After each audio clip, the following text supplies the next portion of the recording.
menggali emosi, nggak cuma tentang emosi seseorang. Ini maksudnya gimana? Misalnya kayak tadi, ketika kita berhadapan dengan orang, kita tahu setidaknya gimana cara untuk menghadapi orang tersebut. Caranya gimana? Disesuaikan dengan orang tersebut, nggak disesuaikan dengan kita, kan gitu. Nggak hanya disesuaikan dengan kita, tapi oh kalian tahu si B ini tipenya kayak gini. Oh ketika saya bicara sama orang B ini, berarti cara saya berkomunikasi adalah seperti ini gitu. Itu juga namanya bisa memahami ya, berempati, oke, dengan orang. Ya, tapi yang paling ditekankan di self awareness ini adalah ini, penilaian diri yang akurat ya. Jadi kalian itu kekuatannya di mana? Makanya ini self ya, lebih ke diri sebenarnya. Kekuatan kalian apa? Batasan diri kalian itu kalian tahu, kekurangannya apa? Kekurangan tidak hanya harus bisa diterima gitu aja. Ah, saya kan memang begini orangnya, enggak.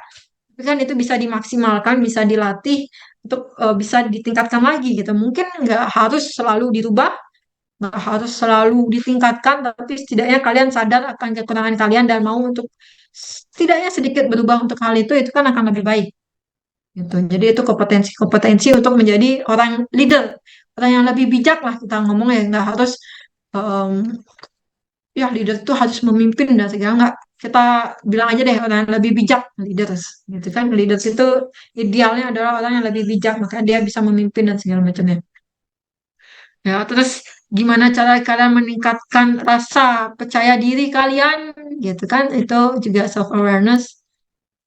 Nah terus self management ya, kalau ini kalian udah sering dengar ya. Jadi misalnya contoh paling gampang, apakah bangun pagi itu penting atau enggak, itu menurut masing-masing orang, dibalikin lagi ke masing-masing orang gitu ya. Jadi self management itu bisa memanage diri kalian, nggak cuma tentang ikut-ikutan ya. Nggak cuma mengenai ikut-ikutan, oh bangun pagi itu bagus ya. Nggak semua orang sebenarnya bangun pagi itu bagus kan gitu. Ada mungkin orang yang lebih produktif di malam hari, sehingga dia misalnya harus kerja di malam hari. Meskipun dari segi kesehatan pastinya ada dampaknya dan segala macam, itu juga harus dipelajari.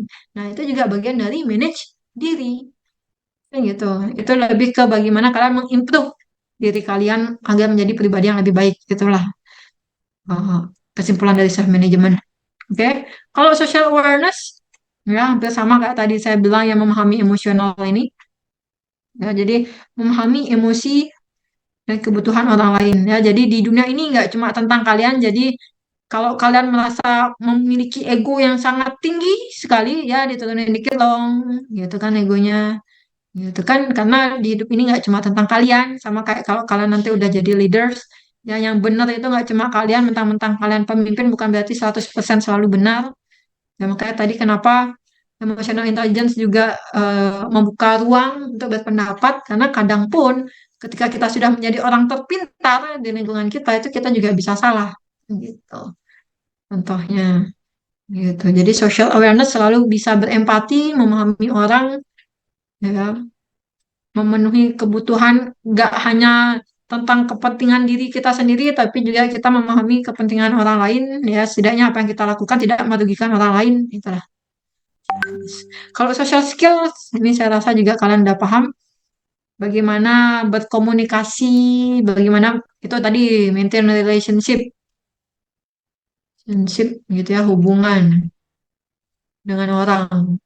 Ya, ini penting, jangan dianggap remeh juga ya, apalagi kalau misalnya sekarang gitu kan. Makanya kenapa kuliah juga salah satunya adalah mencari teman sebanyak-banyaknya, karena kesempatan itu bisa datang dari mana aja. Kalian nggak tahu nih kesempatan bakal datang dari teman yang mana.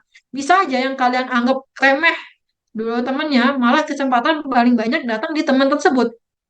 Kalian nggak akan tahu gitu. Makanya memaintain hubungan baik dengan orang itu juga perlu ya, respect sama orang lain ya. Itu juga social skill, itu di EQ juga, bisa respect dengan orang, hal-hal macam gitu. Oke, pertanyaan untuk hal ini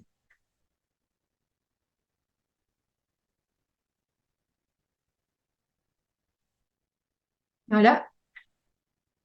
Kalau ini udah sehari-hari sepertinya kalian udah sering dengar ya, apalagi kalau kalian sering baca-baca buku self development gitu-gitu.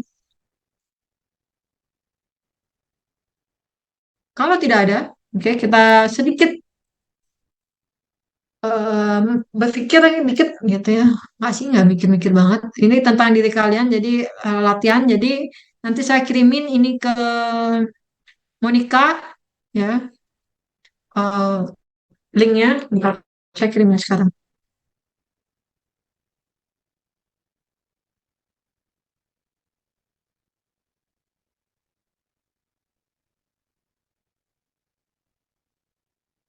Monica udah terima?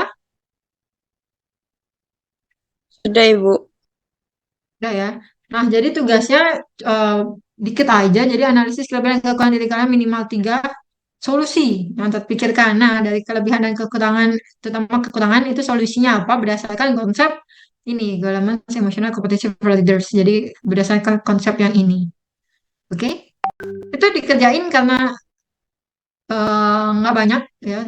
Saya rasa jam 8 kalian bisa ngumpulin ya hari ini. Oke? Ya, jadi ditulis cepet aja. Jadi ini kayak kan kita 3 SKS, ya kan? Jadi saya ngisi sekian jam, kalian juga harus latihan mandiri kan gitu perjanjiannya. Karena 3 SKS banyak.